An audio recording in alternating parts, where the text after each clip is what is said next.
Ah, Harad Gadya. Giving all praises to Yahweh by Hashem Yahushai. By Hashem Kadash. I'm cracking up. I'm trying to think of a title. And it came to me. The title is Harad Gadya. Now, how do you spell ah? Well, I'll figure it out. But anyway, this is a response to a video that Apostle Ramla put up entitled Thou Slothful Servant, which led me, this Apostle Gabar had did a video that I clicked on, and he was talking about Harad Gadya, which led me, because he had mentioned Apostle Ramla's video. So he did his video based upon the video that Apostle Ramla did. So I went there, and it's actually, you see it on the screen there. GMS Las Vegas Camp Live 1/17/2021 year of hastening of the coming of Yahweh B'Shem Yahushai. And yeah, you see him. That's him. That's Harad Gadya. He look a little bit older, but that's him. And now it's funny because I was working. I was out there trying to make some shekels, doing the app thing. Anyway, and I was just thinking about the guy. I just started thinking about him because I believe we spoke about him over the weekend. And I just started thinking about him, and I kind of played my mind when he confronted GMS Dallas back when they were young. That's when the mighty Element, I'm calling him Element because his Hebrew name is long. Yeah, what's his name? Put his name up there. I can't think of his name right now, but I always call him Element. Amashabayala, which is that's a nice long Hebrew name, but I knew him as Element, and he was one of the guys in the original GMS Dallas camp along with Yashawamba. I don't know, was Ariala and his brother Zion Allah, were they a part of it? I don't but they were small. It was I guess that was them. Correct me if I'm wrong, but Harad Gadya had rolled up on them, and they didn't know who this guy was. He's a big dude. This guy's like got to be like 6'5". He's a big dude. And he rolled up on them brothers, and they didn't know who this guy was. And then we saw the video, and then we kind of set him straight. Oh yeah, that's Harad Gadya, blase. And he even walked past us. We had a camp down on Delancey Street back in 2010, and he came by he had a woman with him, and I kind of said, "Oh, is that you, Harad Gadya?" And that's when Comfy was still alive. Whether he's alive or not today, I don't know if he faked his death or he's actually dead. But it was like a confrontational meeting with Harad Gadya. He kind of balled his fist up. I forget exactly what I said, but me, I kind of get them spirits popping. Just like when the great and all-powerful Cesaria came down with a Fat Boy. Hey, the brother that was the leader, he was kind of big. He was kind of big, girthed. So I kind of snapped on him about that, But if that brother's still down with the ISUPK, and that brother can spit fire, that dude can rap his ass off. I caught one video, he was rapping. I said, "Damn, man." I said, that brother could win a damn Grammy. That dude, one thing he can do is rap. He can spit fire. But anyway, you get these confrontations. So here you got Harad Gadya, rolled up on, pulled up on the Las Vegas camp brothers. Like I said, I was thinking about the dude. This was about 3 hours ago. I was doing pickups, and I just started thinking about him, and I thought about the like I said, when he rolled up on the brothers of the GMS Dallas, and he said something. He said, "I'm right over here. I live up here. I'm at the penthouse," or whatever he said, and you can go and have breakfast. But they didn't want it. They didn't know the guy. And I told them, brothers, I said, "Man, y'all should have went ahead and had breakfast with the guy, because the guy, he gets shit fired up, And hey, brother, the brother was cool when I knew him. The brother was cool as hell. I always loved that brother. If he's watching, even a few times I got hostile with him in the spirit. I always loved the brother. The brother was definitely a helper, because the brother didn't help me out of jams. He done peeled back then. $100 bill was a lot of fucking money, man. That was like $1,000 to me. That was about $1,000. Like he gave me $1,000. He gave me $100. That was like $1,000, man. My eyes popped open. I said, "Nigga, give me $100." But he was a helper, and the brother was cool. The brother was a cool brother, but he's a cloud, a wandering cloud. He don't know what's going on. That's why he gravitates towards GMS. Everybody's gravitating towards GMS. Everybody want to speak about GMS. Even though they don't want to speak about GMS. Even Sarnetta mentioned GMS. With the video with Zabak. But anyway, I don't know what the deal is. I didn't watch the whole video. I'm only 2 minutes and 15 seconds into this 21 minute, 36 second video. So I got to watch the rest of it. But let me let you listen to a little bit of it. And as General Yohana would say back when he had the Black Watch show, and let's get busy. Or whatever the hell he said. So let's listen. No, that's all done with. And I believe he said he quoted... Hold up and bring it back. Oh God, you left. Now, the head of the camp, Karatza, asked Haragaji if he has a camp. He said, no, that's all done with. And I believe he said he quoted John 9:4, "Night cometh when no man can sleep." That's not talking about now. That a night cometh when no man can work. Let me get that. And I was going to do a video pretty much on this same subject. This is St. John 9 verse 4.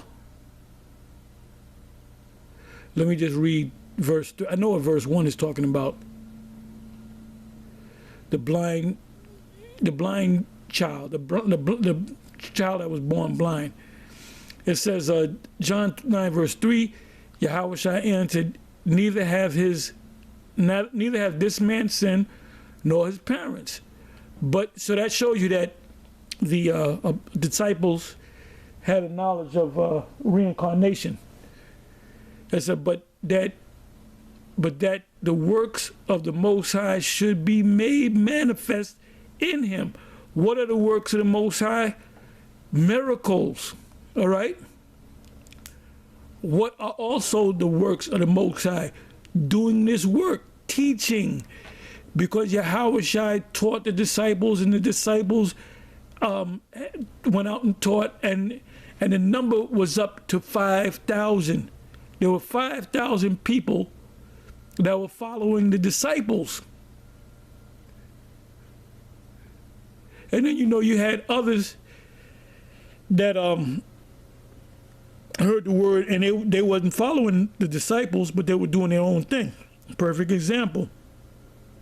The vagabond, I forget the guy's name, I can go to it. The vagabond Jews that healed, that tried to exorcise a demon in the name of Yahushua. Matter of fact, you know what? I gotta go to it. Got to. Let me bring up the blue letter.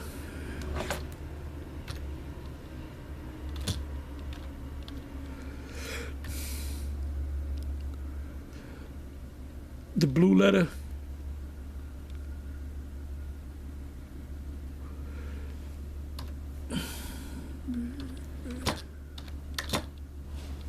Sorry about that. Bear with me for a minute.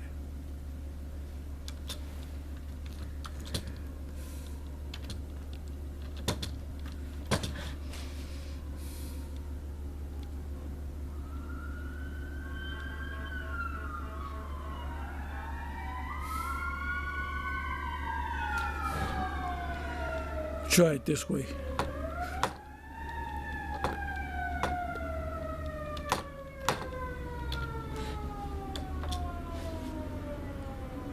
See what comes up with this.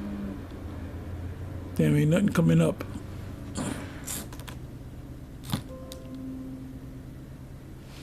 Let me try it this way. Bear with me for a minute.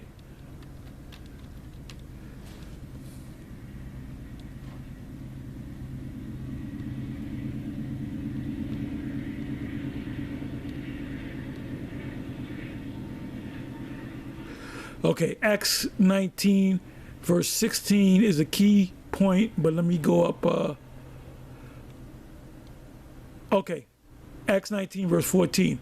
And there was 7 sons of one Sceva, a Jew, an Israelite, and chief of the priests, which did so.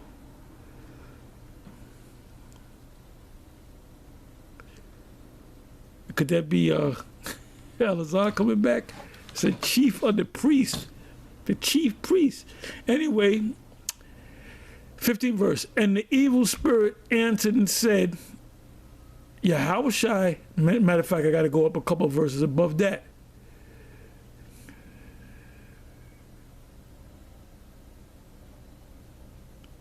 Start at 13. 13th verse, Acts 19, verse 13. Then certain of the vagabond Jews, and by the way, the word vagabond, let's get the Greek. See what it says in the Greek. Vagabond. Vagabond is not a bum. A vagabond is a wanderer. The word in the Greek, and there's a Hebrew word for it. Strong's G 4023. Periecho. Periecho. Periaco, but here it says periakomai, which means to go about, of strollers, of wanderers, of navigators making a circuit. So it's a traveler.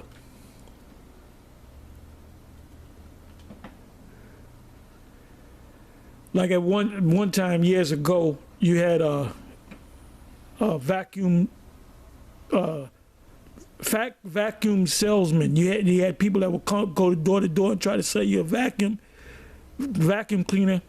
So that would be called a vagabond, a traveler. Even the famous Frank Sinatra, he did a song called New York, New York, and in one of the lyrics, he said these vagabond shoes. Vagabond shoes meaning he was traveling to get work. So now let's come back.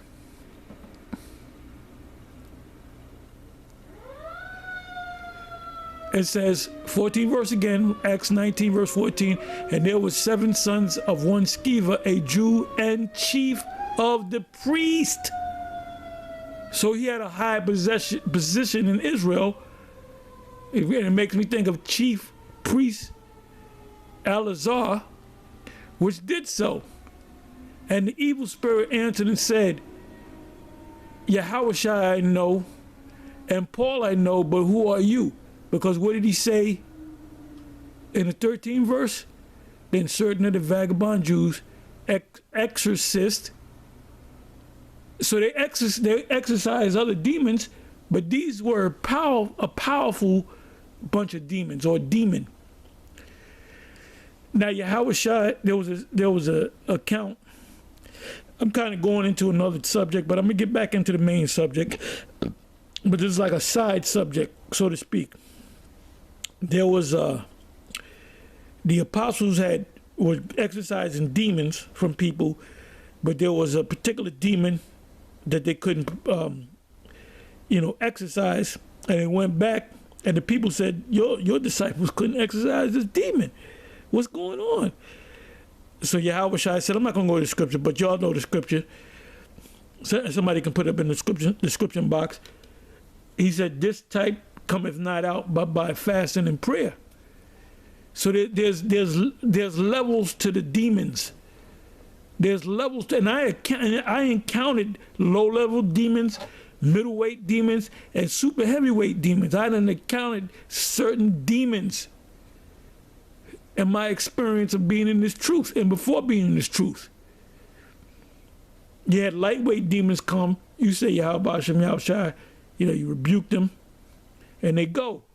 But you got some that they stick around. You might have to call on Yahweh Hashem Yahweh Shai's name a couple of times.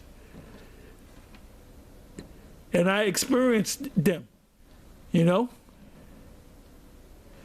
says, 13 verse, "Then certain of the vagabond Jews exorcists took upon them to call over them which had evil spirits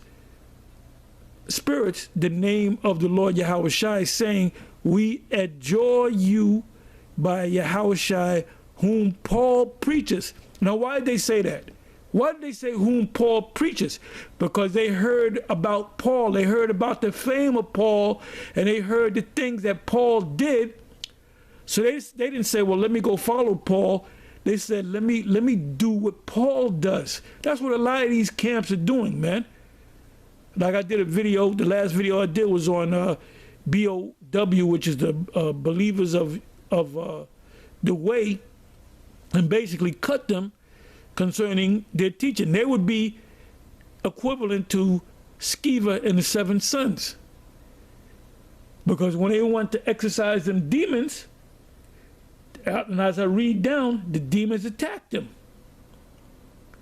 Now, I have performed exorcisms. I did one by myself, and I did one with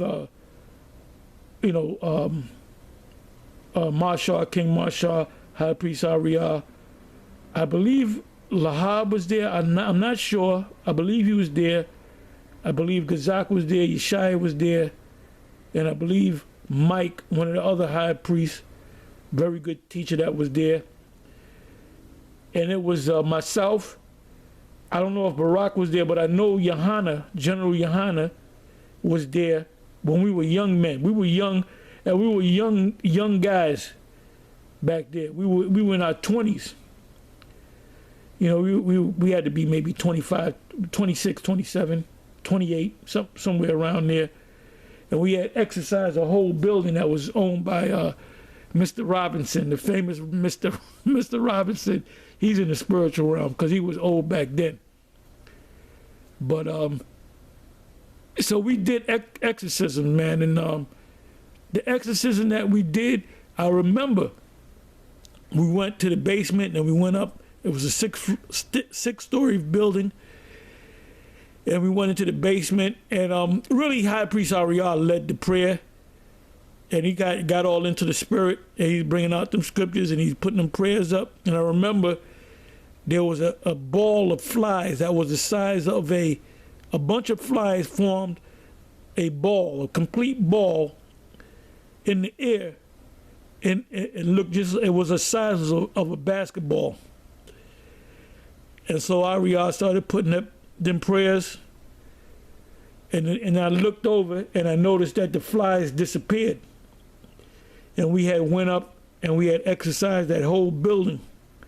And then when we came out of the building, before that, there was evidence of demons in the building because Brother Robinson, he had took pictures of the garbage can because the garbage can kept falling over, and he said that it can't be the wind, it's not that windy. And he took pictures of the garbage can, and when the Polaroid camera, when the pictures came up, there were three flames. There was a big flame, there was a medium size. The flames grew arms and legs and were walking. And I remember Yeshai getting the picture, and he showed it in the class, and you can clearly see that these were demons. Now, what does it say in Hebrews 1 verse 7? It speaks about the Most High, that the spirits of the Most High are a flame of fire. So you got spirits on the right-hand side and spirits on the left-hand side. So definitely there were demons, right? And Yeshai will, he makes it dramatic. He said, we got to do an exorcism. Here's the evidence that there's demons in this building, so we got to do an exorcism. So he got me all pumped up. And I remember it was on a Sunday after camp. So, Ariel got on this spirit, and he putting up them prayers, and the demons left, and then King Marshall said, look, give us a sign that these demons left this building. And I got nervous. I said, man, don't be having no sign. I don't want to see no sign, brother. Let's just assume that the demons left. So when we left, we carried there was a whole duffel bag of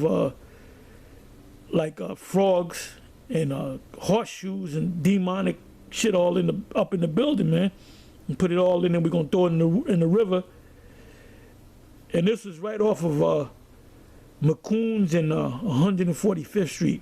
And those buildings were torn down, and now they're new buildings. So if you go over there, it don't look nothing like it did back in the 80s. And when we left, we got the sign. It was some derelict Jake.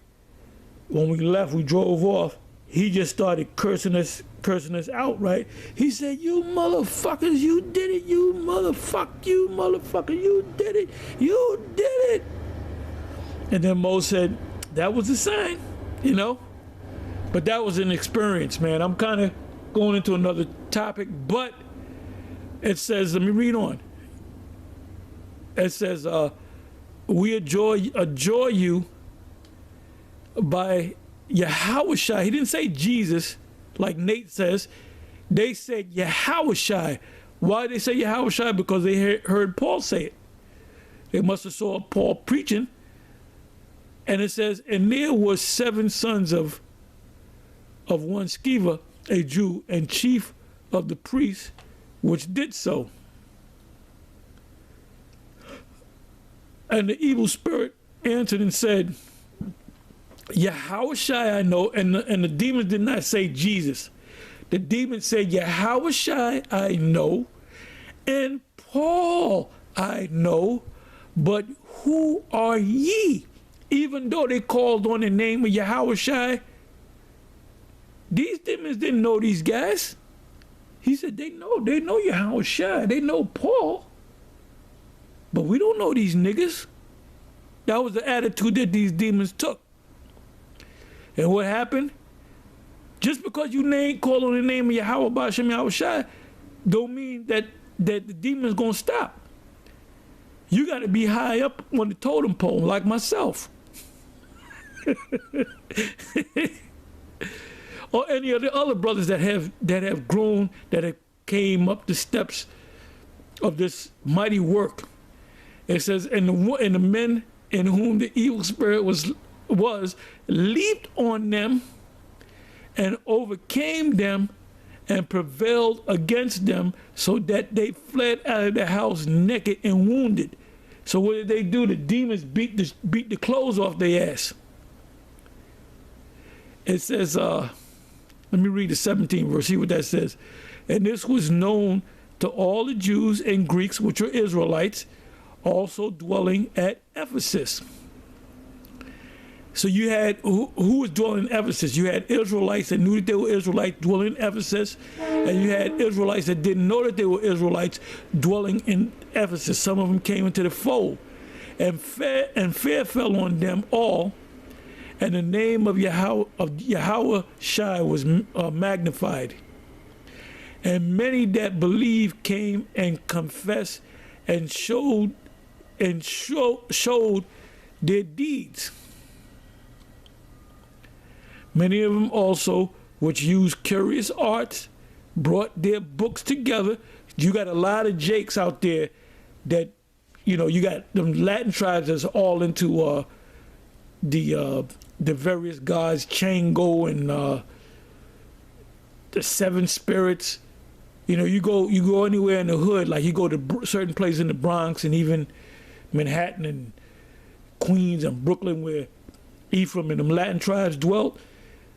You go down to where the shops are, you're going to always have a botanica where you got these different statues and incense and certain things that they're into brujeria, which is witchcraft, and santeria, which is also witchcraft. That's santeria is white witchcraft. When you see people, the Latin tribe women dressing all white, that's santeria, which is nothing but brujeria. You know, brujeria, the witches cast their spells with a brew, you know, in a cauldron. So brujeria means a brew, you know. It says many of them also, which use curious arts, brought their books together and burned them before all men, because they found out about Yahushua, so they said this witchcraft shit, we ain't dealing with this no more. Now that's heavy down there in Levi and in Haiti. Now you can go to priest Alazar, and he knows all that because his parents and his grandparents, he's connected to that whole Haitian line. Not like myself. I'm not fully connected to the whole Haitian line because I was raised in a Judite home. So my thing is eating macaroni and cheese and sweet potato pies. You know, my experience was a Jake experience. Even though I'm a Levite, my brothers and sisters were mainly all my people are Judah. Now the scriptures say in the prophecy that Levi will be scattered among all the tribes. I'm merely paraphrasing. So I was a Levite scattered in the midst of a Judite family. You know? And there's a lot of Levites that you would think is Judah. A lot of boxers that are Levite, man. Like this guy, Andre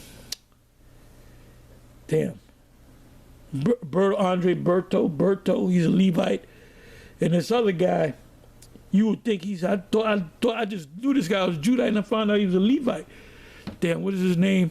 He's in 154 title. Somebody can put it in there, you boxing fans.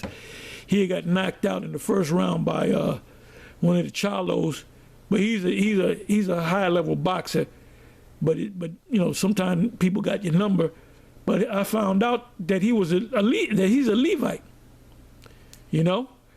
So let me read on. It says 19 verse, Acts 19 verse 19, and they counted the price of them and found it 50,000 pieces. That's a lot of money.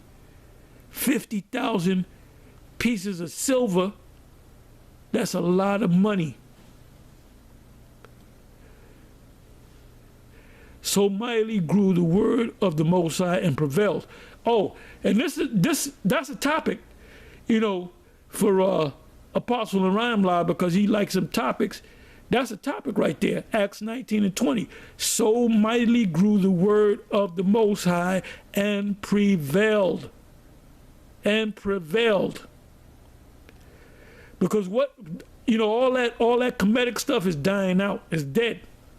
Anytime Sarnetta does a video, he's always talking about Israel. All Israel's out of being a subject. Because all that Hamitic, Kemetic bullshit is played the fuck out. Ain't nobody following that stuff. Ain't no Israelites left and went and followed some Kemetic nonsense, man. So you need to stop it, Garfield. Name me one Israelite that have stopped being an Israelite and followed your Kemetic ways. That shit is dead. And that comedic shit pops up every so many years. My parents was heavy into that comedic. They was all into that comedic. They were going down to the meetings in Harlem and all that, man. I remember in '67, they had the dashikis. They had the black power afro picks that you can stab a nigga up with. It was a comb and a weapon. You can poke a nigga's eye out with the metal, you know, with the black power sign. Okay? My parents were community activists too. And so after these things were ended, Paul proposed in the spirit when he had passed through Macedonia and Achaia to go to Jerusalem, saying, after I have been there, I must also see Rome. This is kind of going into another subject, but anyway, please forgive me. Let me see if I can come back to this subject here. Okay. So now we're back in this subject here. Thou slothful servant, and it's Ahh Ha. And Ahh Ha made the statement. Let me let you listen to it again. That already happened. You know, head of the camp, Karadza, asked Ahh Ha if he has a camp. He said, no, that's all done with. And I believe he said he quoted John 9:4, night cometh when no man can sleep. That's not talking about now. That already. Yeah, the night cometh when no man can work. The night cometh that no man can work is, let's go back to it. St. John 9 verse 3, Yahweh answered, neither hath this man sinned nor his parents, but that the works of Yahweh should be made manifest in him. So the works that Yahweh did was miracles and the teaching and gathering the 12. That was the work. So our Lord compared us to himself in Matthew's 10th chapter. Matthew's 10th chapter is a powerful chapter. Somebody should do a breakdown on it. I may do it, maybe Apostle Ramla, maybe Elder Yashawamba, you know, because I always forget to do it, but if it's fresh in my mind, I would do it. Basically, that's pretty much the Great Commission, you know. And he said that you're gonna be like what your master's going through. You're gonna be like the master. You're gonna be doing things that the master did. Our Lord said, "The works that I do, ye shall do in greater." So what did the Lord say? He said, "What I do, you're gonna do greater things. You, in a way, in a sense, you're gonna be greater than me." It says, the 4th verse, St. John 9 verse 4, I must work the works of him that sent me. What are the works? He did miracles, and he mentioned that in the 3rd verse. And he also taught. He taught, and he taught the disciples, which became apostles, which they became teachers. So it says, 4th verse again, St. John 9 verse 4, I must work the works of him that sent me. Who sent him? The Father sent him, which is a different entity than himself. While it is day. Are we still in the day? Yes, we are still in the day. When does the night come? When those missiles come, when Yahweh comes with the angels, with the innumerable amount of angels, and when they destroy this place, and that's when the new day dawned. It says, 4th verse again, I must work the works of him that sent me while it is day. So we're still in the day. The night cometh when no man can work. What is the night? That's the night of Esau. That's when Esau goes down. Because when the night comes, what follows the night? The day. So when the night comes, the night is talking about the ending of Esau's kingdom. Esau is the end of the world, which is the night. And Jacob is the beginning of it that followeth, which is the day, the new day. Even Diana Ross sung that song. I believe that was in The Wiz. Can you feel the brand new day? Well, the brand new day is when the kingdom comes. Can you feel the brand new day? Can you feel the brand new day? The brand new day is when Israel rules over Esau. Esau got to go down. Israel got to come up. So we're still in the day of Esau. We're still in Esau's day. The night cometh when no man can work. So that's, I guess, according to Haragaja, they done got into their heads that we're the night has come. No, the night is not come. We still got to work. We still got to work. We still got to be out there on the highways and the byways. When Yahweh Shai said in St. John, the 4th chapter, my meat is to do the will of him that sent me and to finish his work. That means to keep doing the work until the Lord comes. It says, as long as I am in the world, I am the light of the world. 6th verse. When he had thus spoken, he spat on the ground and made clay of this. In other words, he performed the miracle to heal that man. So now it says this to prove to you, as Elder Abba would say, to prove to you, occupy.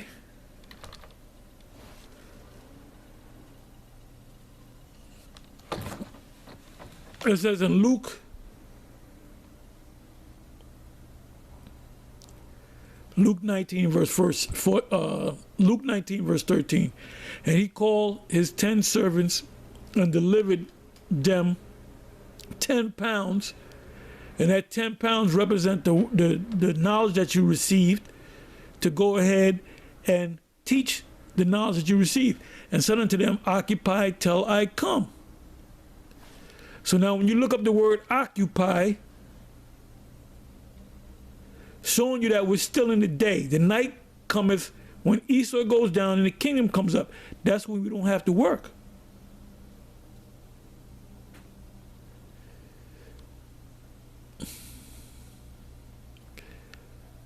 Let's look up the word occupy.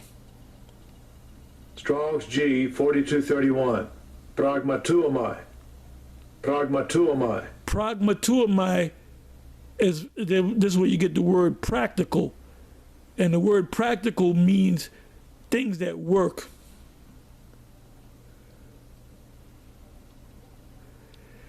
It means to be occupied in anything. In this case, we're occupied in teaching the truth. To carry on a business. Did not Yahweh Shai say at 12 years old, and when he was 12 years old, his parents confronted him? And Luke, was that Luke 2, 40, 42, around there? I'm not going to go to it, but somebody could put it in the comment section. He said, I must be about my father's business. What do you mean by that? He was in the year of accountability, and you become a man when you're 12 years old. You become a man when you're 12 years old. Now, as far as being a part of Israel's military, you got to be 20 years old when you're a fully developed man. At the age of 12, you were considered a stripling, meaning you can pop a woman and get her pregnant because you have the plumbing of an actual man. It says to carry on a business. Our Lord said, know ye not that I must be about my Father's business? What does it mean? I'm here to do the work of the Most High. That's why he was conversing with the doctors and the lawyers and the scribes and the Pharisees. It goes on to say to carry on the business of a banker or a trader. So what are we trading and what are we banking with? We're banking with the knowledge. The scripture said, buy the truth and sell it not. So Haragaja, to make that statement, whether he quoted John 9 and 4, he's totally off. That's why we're still teaching. That's why we're still teaching. So now let me go back. It happened, you know, and what they're doing at the to justify not going out doing the work, doing the teaching. Just like the Christians in the church use scriptures like Acts the 10th chapter to justify eating pork. But anyway, be it as it may, slothful servant, because that is what Haragaja is. He is a slothful servant. Because here it is, the work is not finished, and he's not going to the work. And here you see the word slothful just basically means lazy. Yeah, and he's not going to the work because he's only a helper. He's only a helper in this thing. He's not a prophet. All right, so I'm just going to go through a couple of precepts in our Lord's will to be edifying. Let me just bring out a couple of points, and you know, because at the end of the day, there's no use of beating a dead horse. You know, Apostle Tar has been speaking about these different individuals going back to the One West days that stopped doing the work. They ain't been around in years. They put their plow down. Their plow is rusty, you know. So yeah, because they don't know what's going on. And see, the Most High took the spirit from them and gave it to us. It's something we've been speaking about over and over again, you know. So I just want to read a couple of precepts and then close out the lesson just to make the point. This is St. John chapter 4, verse 34. This is something Yahweh Shai said concerning the work of his Father.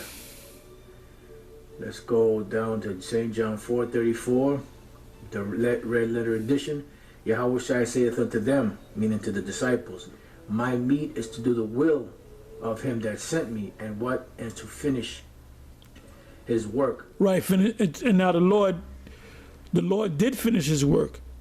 His job was to gather the apostles, the disciples, and then he was a go. And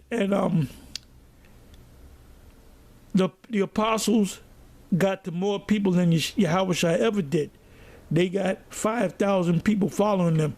And then there was other people that followed them that wasn't in the fold. So it was well over 5,000 people. So this is Acts all over again. So that should be our sentiment. Lord's will, the Lord give us a spirit to finish the work. Not just do the work for a little bit and that's it. Because it says what? Matthew 24:13. But he that shall endure unto the end, but he that shall endure unto the end, the same shall be saved. See? So it is an endurance unto the end. That's when the reward comes at the very end. You know, when the job is done, when Yahweh Shai is back.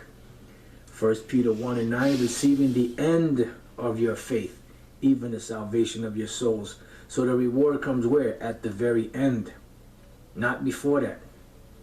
Not you do the work for 31 years or 30 years or 25 years or 20 years or 10 years or 5 years, and then all of a sudden, that's it, you don't go out no more. You're not going to receive. Yeah, like General Yohana, he don't go out no more because he's not a man of the Lord.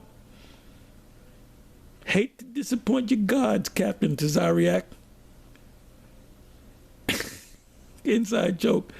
Anyway, I've been doing this thing for going on 36 years, and I'm still out there, man.